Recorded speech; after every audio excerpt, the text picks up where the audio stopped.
Assalamualaikum dan salam sejahtera. Buletin utama bersama saya Nur Akila binti Nordin dan rakan penyampai Saya Nur Fatini binti Hazad. Teruskan bersama kami.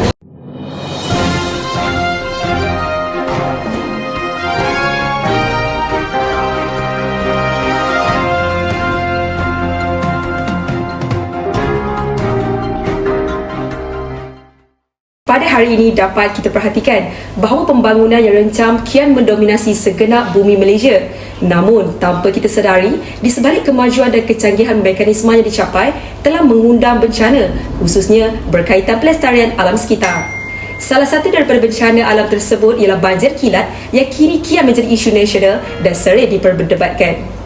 keadaan banjir di tiga negeri membabitkan Kelantan, Terengganu dan Pahang semakin bertambah buruk berikutan hujan berterusan, sekaligus mencatat pertambahan mangsa di Pusat Pemindahan Sementara PPS. Jabatan Meteorologi Malaysia, Met Malaysia, pada awal pagi tadi mengeluarkan amaran cuaca tahap bahaya dengan hujan sangat lebat berterusan dijangka berlaku di seluruh Terengganu dan beberapa kawasan di Kelantan bermula hari ini hingga Selasa. Hujan lebat berterusan peringkat buruk dijangka berlaku di beberapa kawasan di Kedah, Kelantan, Perak dan Pahang dalam tempoh sama. Manakala amaran hujan berterusan, peringkat waspada dikeluarkan membabitkan Perlis, Pulau Pinang selain beberapa kawasan di Kedah, Perak serta Johor. Bagi mengetahui isu dan statistik terkini keadaan banjir di Pantai Timur dengan lebih lanjut, kita teruskan dengan wartawan Atira di studio Jabatan Statistik. Bersama saya, Nurul Atira binti Arman akan membincangkan tentang isu terkini banjir yang melanda negeri-negeri di Pantai Timur pada akhir tahun 2022. Di Terengganu, banjir adalah berpunca daripada kenaikan air susulan hujan berterusan yang menyebabkan 6 daerah di Terengganu iaitu Kuala Terengganu, Kemaman, Besut, Setiu, Dungun dan Hulu Terengganu terjejas akibat bencana berkenaan. Seramai 1,866 mangsa dipindahkan ke Pusat Pemindahan Sementara PPS. Berdasarkan laporan Sekretariat Jawatan Kuasa Pengurusan Bencana Negeri Terengganu, daerah Besut merekodkan jumlah mangsa teramai apabila seramai 718 mangsa dipindahkan ke 13 PPS. Ia diikuti oleh daerah Hulu Terengganu yang merekodkan jumlah seramai 461 mangsa. Manakala seramai 459 mangsa turut dipindahkan ke 5 PPS di daerah Kemaman. Di Dungun, 19 mangsa ditempatkan di 2 PPS, manakala 5 PPS lagi dibuka bagi menempatkan 196 mangsa di daerah Setiu. Seramai 13 mangsa ditempatkan di PPS di Kuala Terengganu. Seterusnya, kita beralih pula kepada keadaan banjir di Kelantan. Banjir di Kelantan menjadi semakin buruk apabila jumlah bilangan mangsa terus meningkat kepada 5,090 orang disebabkan oleh hujan lebat yang berterusan. Keseluruhan 8 daerah yang terlibat adalah Pasir Mas, Machang, Kuala Krai, Jelly, Tanah Merah, Kota Baru, Bachok dan Pasir Putih. Kesemua mangsa banjir ditempatkan di 52 PPS. 16 PPS dibuka di Tanah Merah yang menempatkan 1,129 mangsa, manakala masing-masing 9 PPS dibuka di Kuala Krai yang menempatkan 588 mangsa dan Pasir Mas yang menempatkan 2,151 mangsa.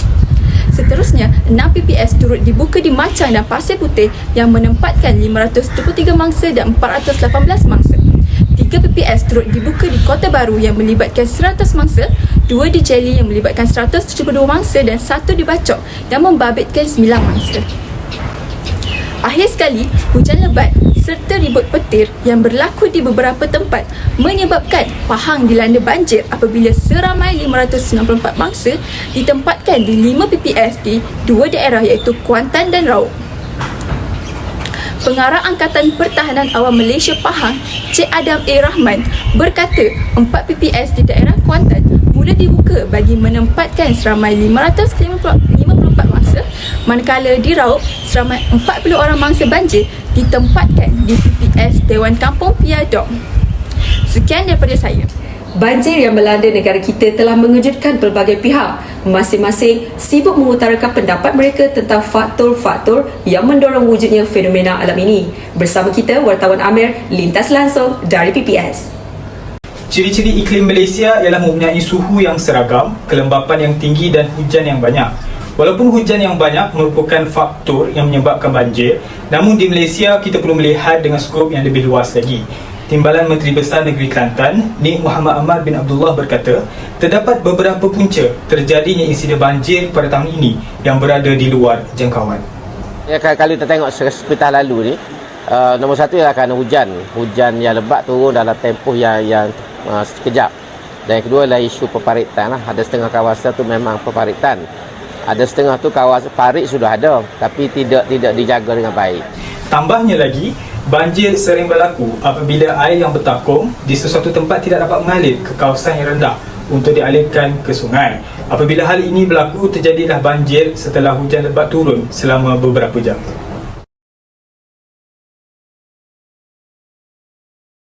Untuk mengetahui punca banjir dengan lebih lanjut, saya ada menemu bual seorang mangsa banjir dari Tanah Merah, Kelantan. Jadi, Cik Syarul, pada pendapat Encik, apakah punca-punca berlakunya banjir besar pada tahun ini? Pada pendapat saya, punca berlakunya banjir dekat Kelantan ni sebab sungai kita yang dah cetek lah. Sebab dulu sungai dekat kampung saya tu, dia mampu mengalirkan jumlah air yang banyak lah dalam satu masa. Tapi sekarang ni air tu dah jadi berkurangan pengaliran dia. Ini sebabkan oleh proses penendapan dan juga ada pembuangan sampah lah dalam sungai. Sebab macam kita lihat sekarang ni tebing sungai kita dah cantik bersih, tapi hakikatnya dalam sungai tu penuh dengan sampah. Okey, selain daripada pembedapan sungai, Cik ada faktor-faktor lain, punca-punca lain? Punca lain rasanya sebab pembalakan lah. Sebab pembalakan ni yang menyebabkan pokok-pokok tu tak ada. Jadi bila hujan, tanah tu ditarakir lalu mengalir terus ke dalam sungai. So bila dah bukit-bukit dah gondol, dah botak, so dia akan menyebabkan itulah pembedapan sungai. Hai kanak-kanak, jangan lupa menonton aksi hebat ini bersama Apollo. Naruto pada 7 petang setiap Jumaat di TV3.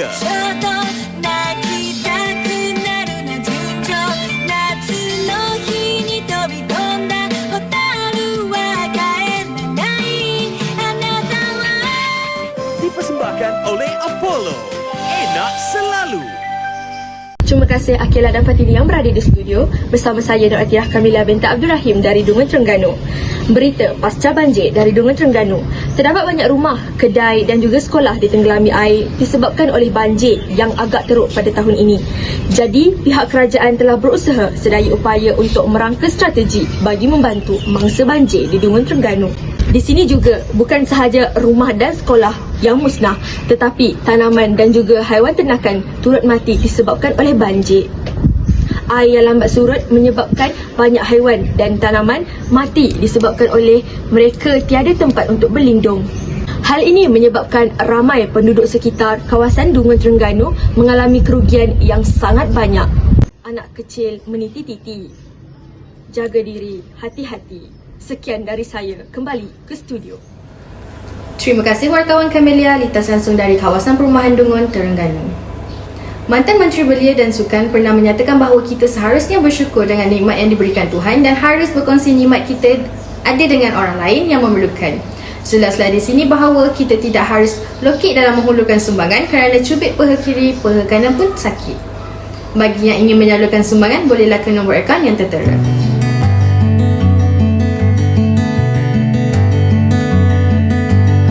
Pepatah Melayu, ombak yang kecil jangan disangka anak, jelas menunjukkan sikap segelintir masyarakat pada hari ini yang memandang enteng terhadap isu alam sekitar di negara kita. Bersama kita wartawan Syarul, lintas langsung yang terakhir untuk kita pada hari ini dari Tanah Merah, Kelantan. Silakan. Terima kasih kepada studio dan bersama saya sekarang Muhammad Syarul Nizam bin Zainal di kawasan banjir di Tanah Merah, Kelantan. Dan seperti yang kita tahu, di Malaysia kita dapat lihat apabila berlakunya hujan yang lebat dalam masa beberapa hari, banyak kawasan yang dilanda banjir sehingga ada yang melibatkan kehilangan nyawa. Jadi jika perkara ini dibiarkan tanpa sebarang solusi, masyarakat kita akan menghadapi musibah yang sama dari tahun ke tahun. Jadi untuk itu, apakah langkah yang perlu diambil? Jadi apakah pendapat YB lah, apakah langkah untuk menangani isu banjir? Terima kasih. Jadi pada pendapat saya, salah satu langkah untuk memastikan kejadian banjir tidak berlaku di kawasan bandar dan juga luar bandar adalah dengan menyediakan serta menyelenggara sistem pembangkitan dengan baik. Sebagai negara yang menerima taburan hujan yang banyak, kita memerlukan jaringan atau sistem pembangkitan yang efisien. Ini kerana ia dapat membantu mengalirkan lebihan air seperti air hujan ke kawasan yang selamat seperti sungai dan laut. Apa pendapat Kak lah tentang langkah menangani isu banjir? Langkah menangani isu banjir. Ya. Boleh saya pegang mic sendiri? Boleh. Boleh. Saya rasa langkah menangani isu banjir ni contohnya kita boleh kurangkanlah aktiviti pembalakan. Sebab macam yang kita tahu kat kawasan pedalaman yang ada hutan semua tu, mostly hutan semua dah tak ada. Sebabnya manusia sekarang terlalu mengejarkan kekayaan sehingga sanggup melakukan pembalakan. Jadi bila pembalakan tu berlaku secara kerak, secara berkala, kita dah tak ada lah kawasan kadahan air hujan. Sebab macam yang kita tahu, pokok yang banyak akan macam ni membantulah untuk mengelakkan banjir di kawasan-kawasan yang tertentu. Jadi saya rasa mungkinlah pihak berkuasa perlu mengetatkan lagi undang-undang supaya aktiviti pembalakan ni tidak berlaku secara berleluasa. Dah lama pegang mic. Terima kasih Kak. Sama-sama. Okey Kak, terima kasih. Balik dulu. Cepat. Oh, press ke? Jadi, seperti yang dapat kita lihat dari wartawan-wartawan kita yang gigih melaporkan dari kawasan-kawasan banjir di Pantai Timur, Alhamdulillah, sudah banyak kawasan yang semakin pulih. Tetapi ini tidak bermakna rakyat-rakyat di Malaysia boleh duduk bersilang tangan bergoyang kaki sahaja. Malah, rakyat seharusnya lebih bersikap proaktif dengan membuat persediaan awal mereka sendiri tanpa bergantung kepada kerajaan. Kesedaran yang jitu penting dan harus ada dalam diri setiap individu untuk memastikan fenomena alam khasnya banjir kilat tidak akan terus berlaku. Justeru, kita mestilah menghargai sumber alam yang dianugerahkan kepada kita supaya kita tidak akan merasa atau kerugian yang amat besar di satu hari nanti. Oleh itu, kami menyeru rakyat di luar sana untuk bersama-sama berganding bahu dalam menyelesaikan masalah yang dihadapi sejak nenek moyang kita dahulu lagi demi menjamin masa depan cucu-cucu kita. Tuntasnya, kerjasama semua pihak perlu bagi menjamin kualiti hidup seterusnya menjadi pemangkin ke arah kelestarian alam sekitar. Ikan di laut, asam di darat. Dalam periuk, bikin muafakat menutup buletin utama kita pada malam ini. Saya Nur Akila binti Nordin Dan saya Nur Fatini binti Hazan. Assalamualaikum, salam sejahtera dan selamat malam.